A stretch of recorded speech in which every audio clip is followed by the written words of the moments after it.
என் நெஞ்சில் குடியிருக்கும் பார்வையாளர்களை உங்கள் அனைவருக்கும் காலை வணக்கம். நான் ஒரு 3 வாரத்துக்கு முன்னாடி உங்கள்கிட்ட ஒரு வாழை மரத்து மேலே ஒரு 5 சுரக்காய் பிஞ்சை காமிச்சேன். இது இப்போ புதுசாக விட்டது. அந்த 5 சுரக்காய் பிஞ்சில் ஒரு சுரக்காய் பெருசாகி உங்கள்கிட்ட காமிச்சிருப்பேன். அதுக்கு அடுத்தது 2வது பெருசாக இருக்குது. அந்த 5ல் இன்னொன்று வீணாக போயிடுச்சு. அது வீணாக போயிட்டுது. இது பாருங்கள், நல்லா பெருசாக இருக்குது. இன்னொன்று வந்து உள்ளே இருக்குது பாருங்கள்.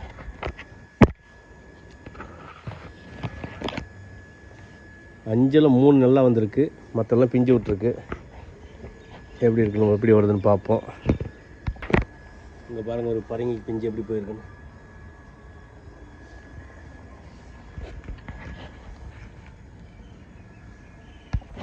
இந்த மிளகாய் செடி நல்லா காய்ச்சுது. ஒரு தடவை அறுவடை பண்ணிட்டேன். எல்லாம் இது எல்லாமே அப்படியே காடாகவே விட்டுருவேன் நான். எல்லாமே காடாகவே இருக்கும், அப்படியே களை எடுக்காமல். கத்திரிக்கு இந்த மாதிரி பூச்சி அடிக்குது, என்னன்னு தெரியல. இந்த பூச்சியை வந்து எப்படியாவது நம்ம வந்து சரி பண்ணி ஆகணும்.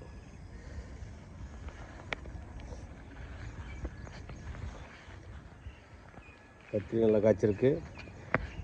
இந்த பெரும்பயிறு தட்டைப்பயிறு தான் உங்கள்கிட்ட காமிச்சிருப்போம் பழைய ஷார்ட்ஸில். பாருங்கள், எல்லாம் காய்ச்சிருக்கு நல்லா அழகாக.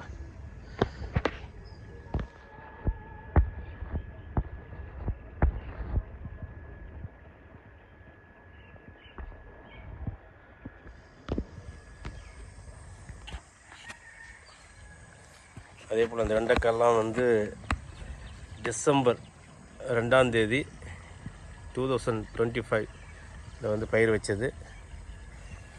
இது எல்லாமே காய்ச்சிட்டு 2 பக்கம் பறிச்சிட்டேன். நல்லா அற்புதமாக இருந்திருக்கு. நாட்டு வெண்டை ஹைப்ரிட் எல்லாம் சேர்ந்தது. பாருங்க,